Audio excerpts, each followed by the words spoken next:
Que maravilha, hoje é um dia maravilhoso. O que nós celebramos hoje, amados? Todo mundo que está aqui tem uma mãe. Olha, eu descobri uma coisa, todo mundo tem uma mãe. Então hoje é um dia importante, é um dia especial. Eu não sei você, talvez para vocês homens seja apenas mais um dia. Mas nós, no dia de hoje, ficamos todas sensíveis. A gente espera, sabe, um carinho, um Feliz Dia das Mães, uma gracinha, uma coisa, por quê? Porque a gente é mãe. Quem que recebeu um café na cama hoje? Olha!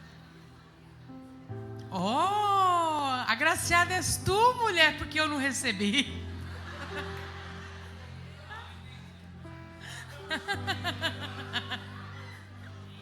Minhas filhas são casadas, tá? Então é por isso, eu tenho casa, tá bom? Mas, amados, hoje nós... Mas, gente, hoje é um dia especial. Hoje um dia é para você, mamãe. Para você enjoy com o teu filho. Para você enjoy e saber que ser mãe é um privilégio. Ser mãe é alegria. Ser mãe é um presente de Deus para nós. E sabe uma coisa que na minha caminhada de pastoreio, o Senhor pôde me dar a graça de participar de vários partos de mulheres que chegaram do Brasil, as mães não estavam aqui, e eu tive a oportunidade de assistir. E vi partos que foram mais fáceis, outros que foram difíceis, outros que houve muito sofrimento, uns que houveram perdas. E uma coisa eu percebi, que na hora do nascimento de uma criança, existe uma batalha espiritual muito grande. A vida e a morte naquela hora do parto é muito forte. Vocês não têm noção, homens. A mulher na ousadia, na força de uma mulher para a hora da geração de uma criança, na hora de um parto, é algo muito forte. É algo que na hora que a mãe está fazendo aquela força para gerar um filho, muitas vezes dá vontade de desistir, porque dá medo, dá muito medo. Então hoje o título da minha mensagem é A Ousadia de uma Mãe. Quantas mães ousadas tem aqui? Amém? Quantas mães que estão iguais a avestruz, que pega e fala, ai daquele que mexer nos meus. Gente, não mexa com uma mãe. Não mexa. Quem já teve galinha em sítio? Você chega perto dos pintinhos, meu Deus do céu, um bichinho daquele tamanho, fica feroz. Assim é uma mãe. Ao contrário, se você quiser agradar a uma mãe, agrade a seu filho. Você tem o coração da mãe. Amém? A ousadia de uma mãe. Lindo, tá, Bianca? Amadas, quando o Senhor me deu essa para ministrar sobre mãe e falando sobre a ousadia de uma mãe, para ser uma mãe, a gente tem que ter muita responsabilidade. Ser mãe é muita renúncia. Ser mãe é desafio.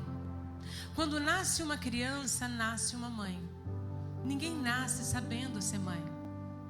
E confesso a vocês, pais, que quando a gente pega aquele pacotinho, que a gente vai ter que lidar com aquele pacotinho para o resto das nossas vidas, dá pânico, dá medo. Mas o Senhor coloca em nós a graciada. O Senhor acha graça em nós e nos capacita na geração, na formação, em toda a caminhada de um filho. Eu quero citar na Bíblia algumas mulheres que fizeram a diferença nessa ousadia em ser mãe. E nós, como mães, nós estamos escrevendo também a nossa história.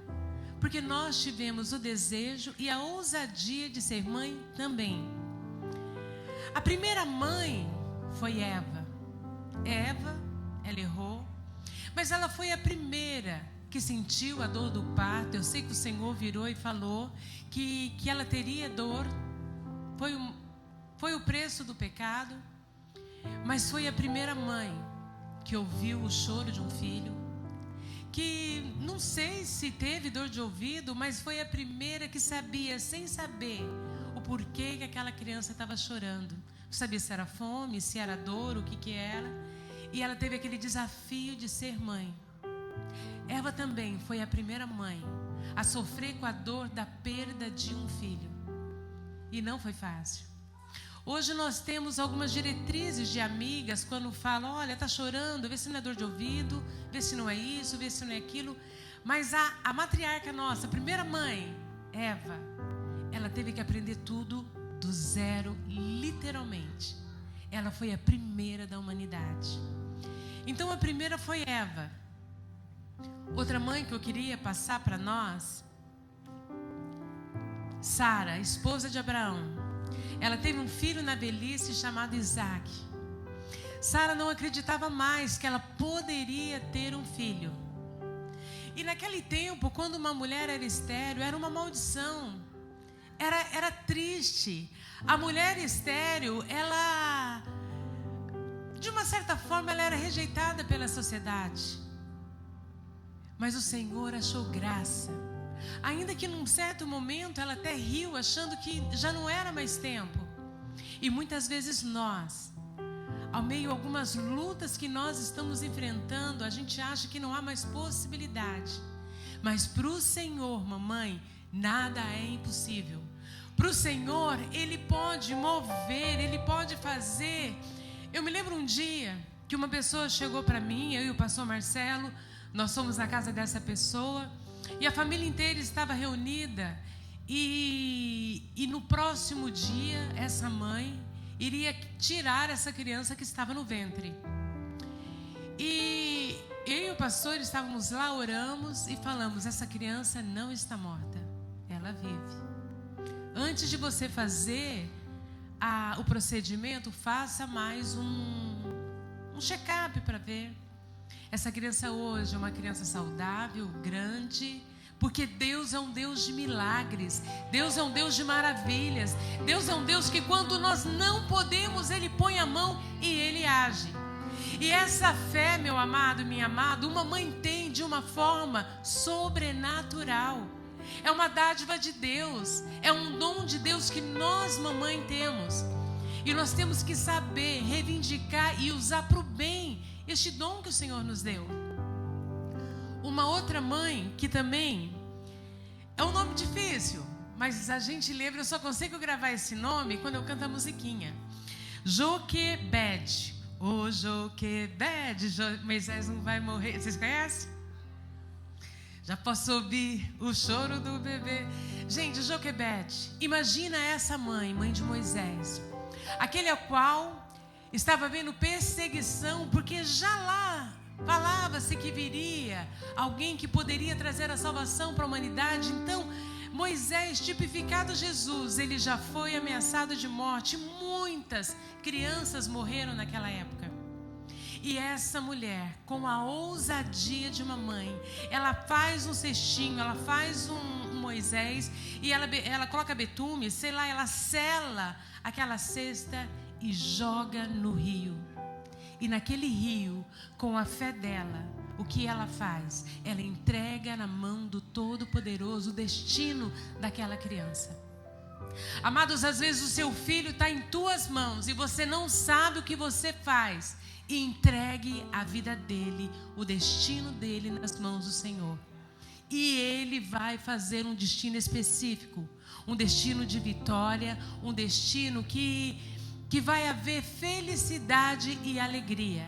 Um destino segundo a vontade de Deus. Amém? Vamos lá, então nós falamos de Joquebede. Agora Isabel. Isabel era parente de Maria. Ela era esposa de Zacarias, que gerou também na velhice João Batista. Gerou aquele que prepararia a vinda de Jesus. Ele estava preparando o caminho. Aquele que se alimentava de gafanhotos e mel silvestres era o filho de Isabel. O filho de uma mulher que talvez não havia mais esperança de ter uma criança. Mas o Senhor a achou agraciada e a presenteou também com essa criança. Mais uma mulher. Toda hora fecha aqui, gente, só. Mais uma mulher. Essa mulher é Maria. Essa mulher, pelos estudos, ela tinha por volta de 13 anos, gente. Maria, mãe de Jesus. Aquela que um anjo anunciou que ela conceberia, que ela daria luz ao Salvador. E imagine a luta dessa menina.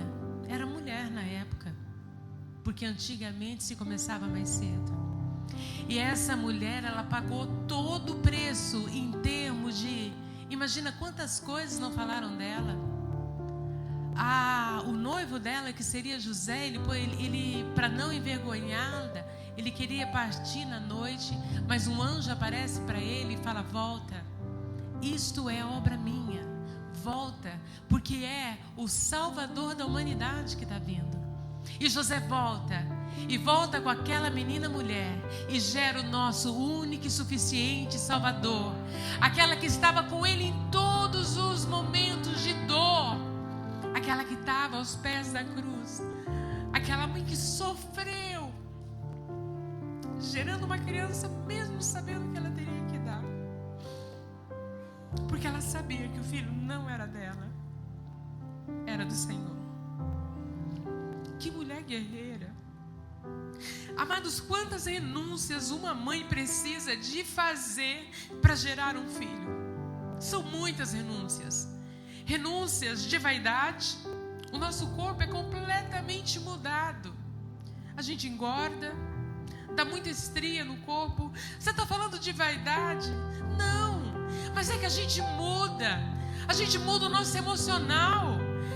Os hormônios ficam uma loucura dentro de nós. E homens, vocês não têm noção do que é isso. Existem dias que vocês não suportam, mas nós não nos suportamos também, porque é muita irritabilidade, é muita coisa que vem. Nós vamos de 0 a 100. De manhã a gente está 100, à noite a gente está 0. Vocês têm que ter paciência conosco. Precisa. Vocês têm que nos amar incondicionalmente. Amém, mamães? Nós precisamos ser amadas. E uma mulher, que agora eu quero citá-la. Oi? O que vocês estão falando?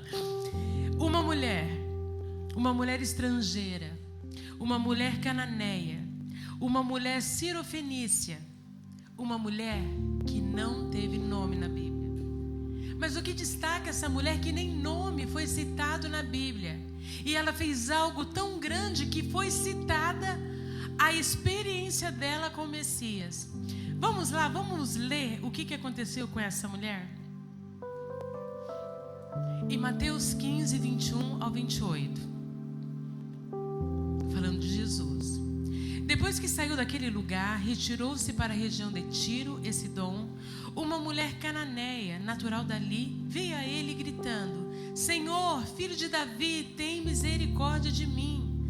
A minha filha está endemoniada e sofrendo muito. Jesus, porém, não lhe respondeu nenhuma palavra.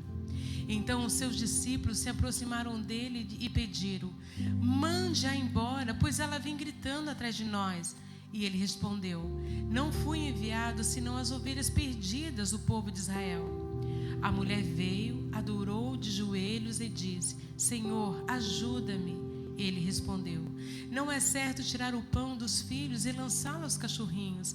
Ela, porém, disse: sim, Senhor, mas até os cachorrinhos comem das migalhas que caem da mesa dos seus donos. E Jesus respondeu: mulher, grande é a sua fé, seja feito conforme você deseja. E naquele mesmo instante a sua filha foi curada. Amados, essa mulher, ela era cananeia. Ela não era do povo de Jesus, mas ela tinha ouvido falar que alguém poderia curar a filha endemoniada dela. E ela, no que ela ouvia falar de Jesus, ela sabia que aquele era o Salvador do problema dela. E ela começou a reconhecer como o Senhor era soberano.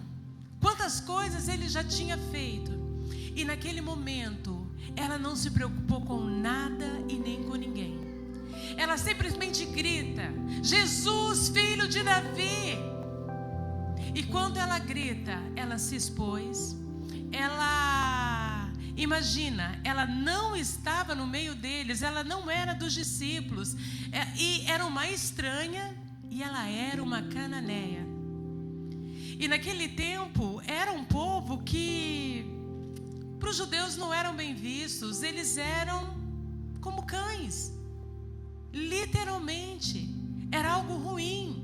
Então, para aquela mulher chegar e chamar a Jesus e pedir essa misericórdia dele, pedir para que ele fosse curar a filha dela, houve uma humilhação muito grande. Ela se prostra aos pés de Jesus e ela intercede pela filha dela. E naquele momento, aqueles discípulos que estavam com Jesus, eles não intercederam por aquela mulher. Eles falaram: Jesus, dispensa essa mulher, faz logo o que essa mulher precisa fazer e mande ela embora. Ela está chamando muita atenção, Jesus. Olha o escândalo que essa mulher está fazendo. Mas aquela mãe não estava nem aí. A ousadia daquela mãe, a única coisa que ela queria era pagar o preço da salvação da filha dela. A libertação da filha dela que estava endemoniada. E naquele momento Jesus vira para ela e fala: não, eu vim para os meus. Eu não posso dar alimento para os cachorrinhos. Gente, imagina você ouvindo o não pela primeira vez na Bíblia de Jesus. Primeiro, quando ela pede, Jesus não responde. E ele insiste. Ele fica em silêncio. E a única coisa que acontece, ela não ouvir a voz do Senhor, ela não ouvir uma resposta do Senhor. A única coisa que acontece é aquele silêncio. E os discípulos falam para Jesus: dispensa essa mulher. E quando ele abre a boca para falar que ele não pode, que ele veio para os seus, ela vira e fala: mas Senhor, os cachorrinhos comem das migalhas dos seus senhores. Amados, vocês têm ideia da humilhação dessa mulher? Não interessa o que ela fosse passar. Eu me lembro uma vez que a Marjorie, ela estava com uma escarlatina que havia alojado no pescoço, e uma junta de médicos estavam fazendo exames com ela e falaram que ela não poderia, que ela teria problema na fala, de cantar, de não sei o que, de falar. E me lembro que foi muito difícil até descobrir o que a Marjorie tinha. E nós fomos no hospital. E quando nós chegamos no hospital, eles tiraram a roupinha dela, deixaram ela lá, e o médico estava em outra sala. E estava frio, porque tinha um ar-condicionado. Mato Grosso é muito quente, mas quando você entra nos estabelecimentos, tem um ar-condicionado.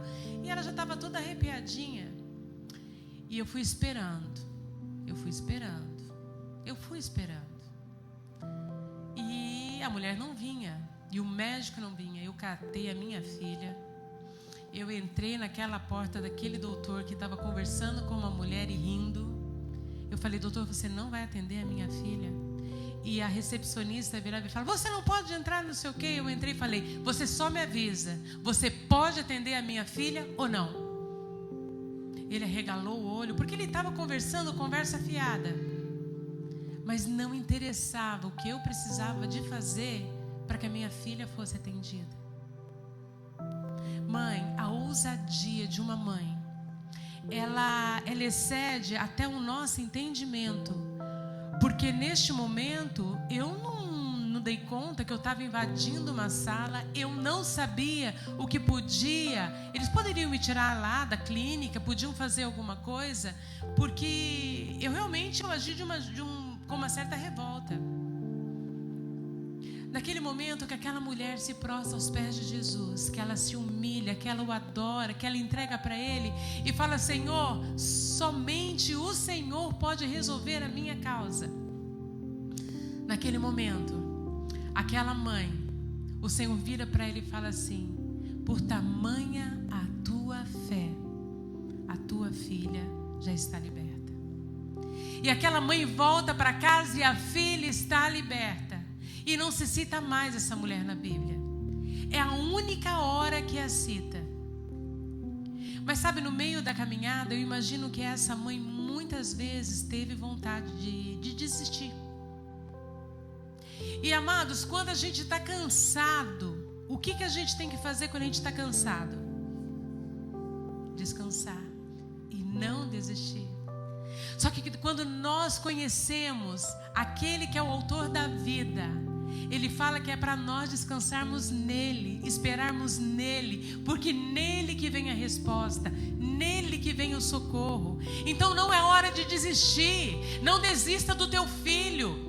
Não seja conivente com o erro, mas não desista dele. E seja sempre de braços abertos, esperando a volta dele. Mas não seja conivente com o erro, porque ele vai voltar, ele vai resgatar, porque na nossa humilhação, na calada da noite, quando dobramos os nossos joelhos, fará toda a diferença. Essa intercessão de um pai, a intercessão de uma mãe é muito grande. Então não importa o tempo, descanse no Senhor, mas não desista ao meio do cansaço. Não desista ao meio de tantas lágrimas que você já derramou. Não desista ao meio de tantas coisas que você já viveu e já presenciou. Mas espera nele, confia nele, e ele vai honrar. Tem horas que a caminhada está tão difícil, e você olha, e você no fundo do coração, você fala, não tem mais jeito. Não é no teu falar.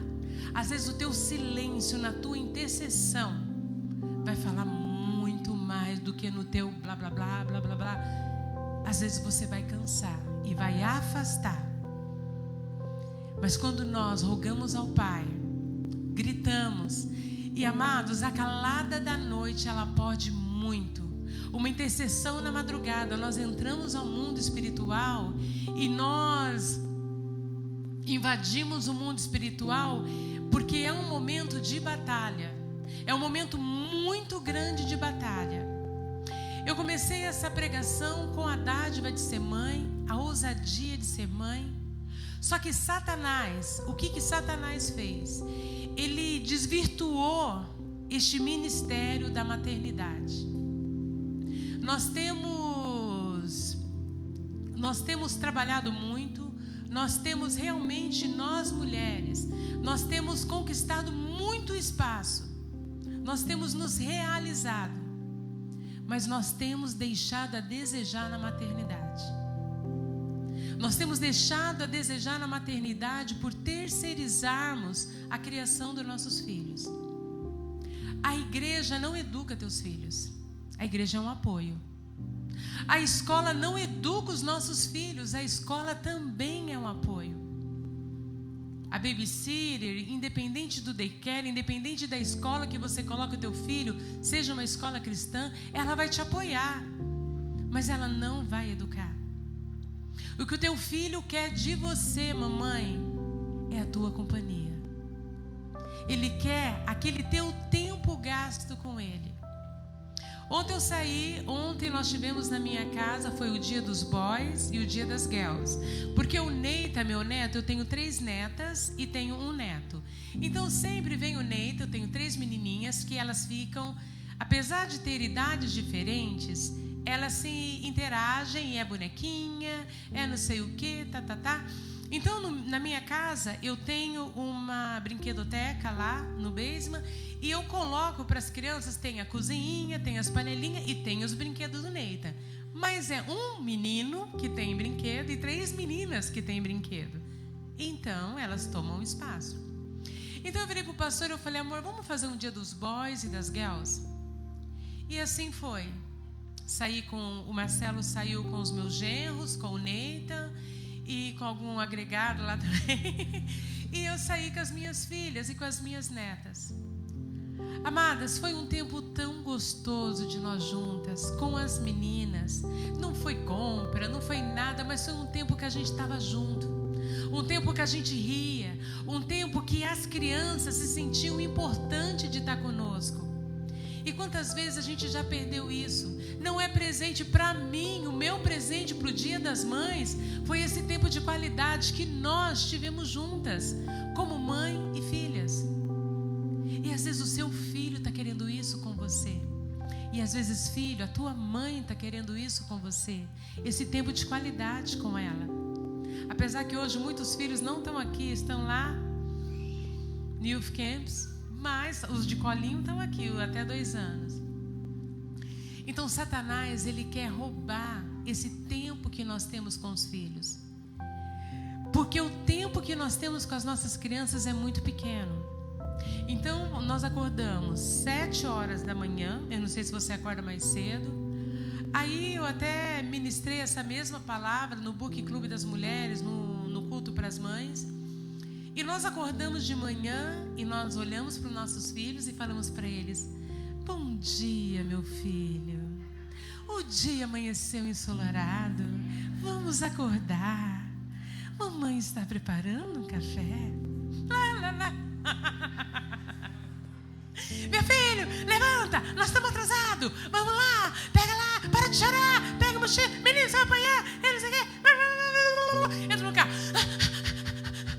Aí, vocês já viram que no TikTok, nesses negócios, tem o tanto de mãe que vai e esquece o filho dentro do carro?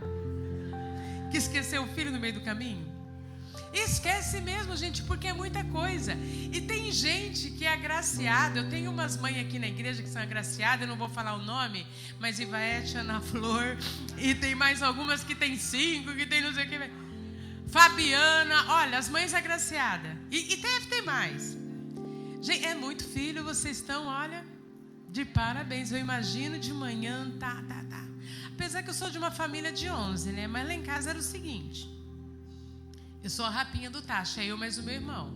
Mas eu não lembro nem da minha mãe na minha infância. Era um que cuidava do outro. Então apanhava dos irmãos mesmo e já não sei o quê. Era assim, porque nós éramos 11. Então o que acontece? A mãe faz tudo isso, leva a criança. Então eu imagino que a criança fica na escola até as 4 da tarde, até as 5 da tarde ela fica after school. E você chega em casa, digamos que 5 horas da tarde eu vou jogar o que todas fazem, ou 6. Então 5, vamos lá, 6, 7, 8, 9. É suposto a criança dormir 9 horas da noite aqui, correto, papais? Nós mudamos o nosso culto para amanhã, de manhã, porque nós recebíamos reclamações de escola, porque as crianças estavam dormindo na escola por dormir tarde. Então, se você, papai, você, mamãe, não tem essa rotina com teu filho, não é culpa da igreja mais. Antigamente podia ser, hoje não é mais, tá? Aí o que acontece? Então, uma criança dormindo 9 horas da noite, então vamos lá, 5, 6, 7, 8, 9. Teu filho ficou com você 4 horas. 4 horas. Porque de manhã você não teve diálogo com teu filho. Você teve aquele diálogo, né? 4 horas com teu filho. Quanto tempo teu filho foi terceirizado na educação dele na escola? Temos que levar crianças na escola? Claro que temos. Mas o tempo de estar com os nossos filhos, de entender o que eles estão aprendendo e ensinar o caminho que eles devem andar, nós temos que ser persistentes, dinâmicas e focadas nessas 4 horas. E nessas 4 horas, sabe o que mais foca uma criança? É o testemunho que você, mamãe, e que você, papai, vão dar para o teu filho. É a oração antes da refeição. É a forma que você vai tratar o teu papai, que você vai tratar a mamãe. Isso vai ser o aprendizado dentro da tua casa. Porque às vezes você pensa que eu tenho que ficar sentado ensinando também. Mas a rotina de um lar, da paz de um lar, da comunhão de um lar, de orar com teu filho antes de colocá-lo na cama, faz toda a diferença. E eu sei que é um cansaço, principalmente para nós aqui na América, que nós não temos ajuda. Toda ajuda que nós temos que pagar. Mas Satanás está vendo essa nossa fragilidade e ele tem entrado com todas as garras, porque o mundo jaz no maligno. E Ele tem cercado as nossas crianças, tem cercado a mente de nossas crianças, e pior, Ele tem obtido resultado. Isso que é triste, porque Satanás tem infiltrado na mente das nossas crianças, e o tal do nada a ver, e o tal de não saber da identidade da criança. Por quê? Porque os nossos filhos estão com crises de identidade, meus amados. As meninas já não sabem mais nem que roupa que elas vão usar, porque elas têm crise de identidade. As crianças hoje, a gente tem medo de falar não passa maquiagem, porque a gente tem medo de depois se tornar o oposto. Então sabe quando você pede uma diretriz do que ter que fazer com o filho? Quando nós voltamos ao original, quando nós voltamos à palavra, quando nós voltamos ao princípio de ensinar ao filho o caminho que se deve andar, está muito ligado à correção, meu amado. Não é ser conivente com o que o filho faz de errado, é a correção. É estar de braços abertos sempre. Lembra do filho pródigo? Ele fez tudo errado, mas ele sabe que ele voltou para casa e o pai o recebe como filho, não com o que ele faz de errado, mas como filho.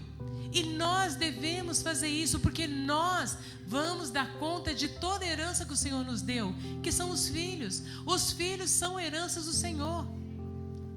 Amadas mamães, nós temos o privilégio de gerar homens e mulheres de Deus.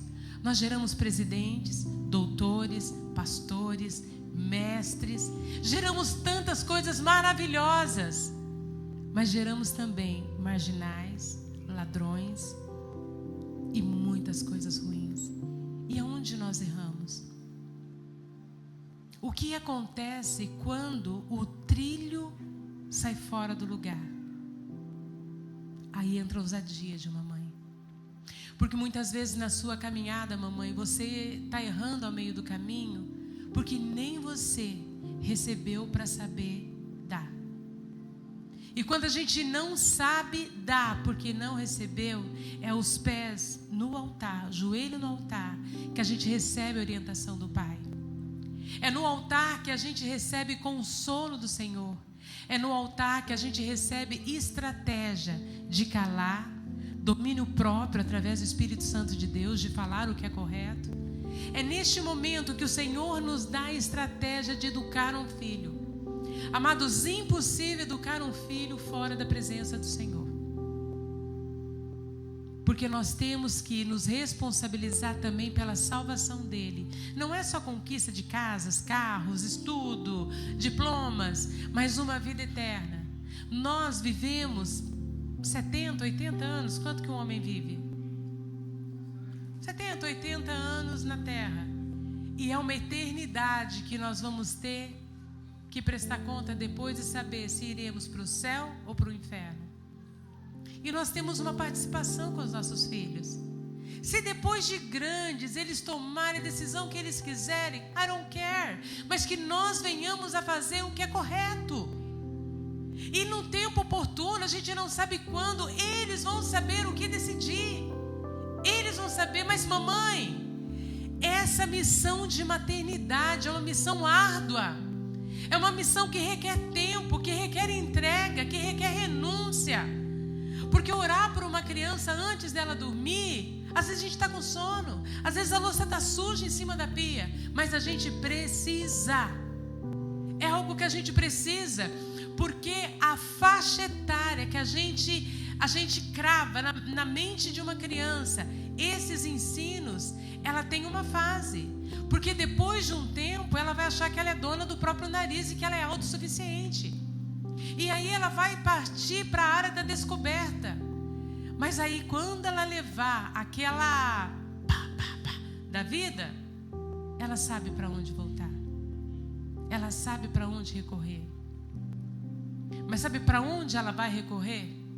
Aos pés do Senhor, porque você um dia ensinou ela a quem recorrer. E sabe por que você tem que ensinar ela a quem recorrer? Porque a gente não sabe se hoje o Senhor ceifará nossas vidas, porque nós, mamães, nós não somos eternas. Nós não somos eternas. Então a gente tem que cravar, tem que ensinar ao filho de uma forma excelente, para que eles venham crescer em graça e formosura e também gerar nova geração que seja de acordo com a vontade de Deus. Nós precisamos fazer com que o Deus desse século pare de cegar as nossas crianças. Que eles venham, que Satanás venha tirar a mão da mente dos nossos filhos para colocar essa cegueira de que são crianças que, gente, elas vegetam ao nosso lado. Elas não interagem mais com os pais, não interagem mais com os amigos. É o celular e vegeta. É perigoso. É perigoso. Sabe por que é perigoso? Você não sabe o que eles estão recebendo. E vou falar uma coisa para vocês. Toda essa mídia social, ela entrega uma mensagem subliminar terrível. Você sabe o que mais causa depressão, falta de... que causa algo ruim no ser humano? O que mais causa? Alguém pode chutar alguma coisa? O quê? Comparação. A comparação é terrível. A comparação de corpo, ela é magra, eu sou gordo, ele é alto, eu sou baixa, ele tem, eu não tenho, é horrível. Nós precisamos inculcar em nossas crianças, em elas saberem quem elas são em Cristo.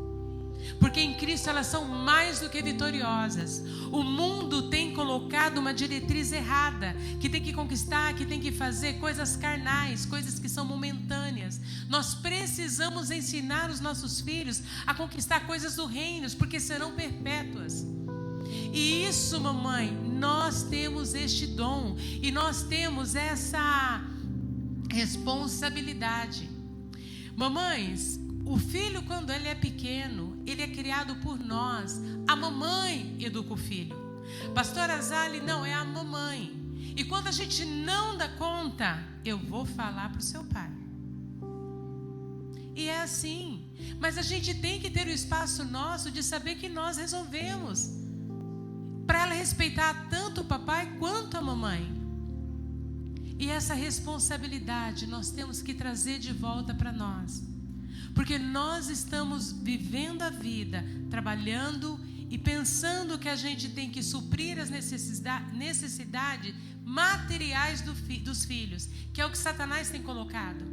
Suprir necessidades materiais, casa, carro, comida, roupa, passeios, isso. Às vezes você pega, mamãe, e coloca o teu filho. De manhã vai para a escola, after school, aula de dança, depois aula de jiu-jitsu, depois não sei o quê.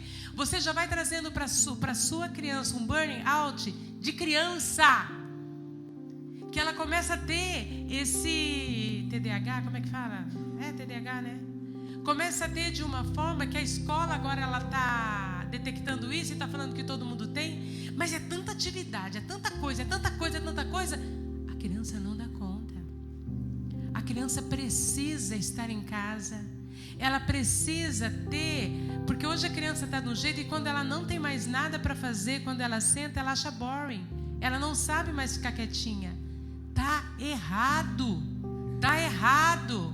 Ela tem que aprender, porque senão quando ela ficar assim e ela sentir algo boring, ela vai sentir depressão. E é sério. Gente, vocês não têm noção de quantas crianças em gabinete pastoral, por causa disso, nós atendemos. E é culpa de nós, mamães, culpa de nós, papais. Então nós precisamos resgatar. Senhor, neste século, nos ensina a ser mãe segundo o teu coração. Nos ensina a ser mães sábias. Nos ensina a ser mães, porque, amadas, a responsabilidade dessa maternidade para essa geração futura está sobre as nossas mãos. Hoje eu tenho 54 anos. Eu acho que se eu viver muito, eu vivo 25. Eu já vivi muito mais do que eu ainda vou viver. Mas as minhas filhas, os meus netos ficarão. E eles terão que dar continuidade ao que nós começamos.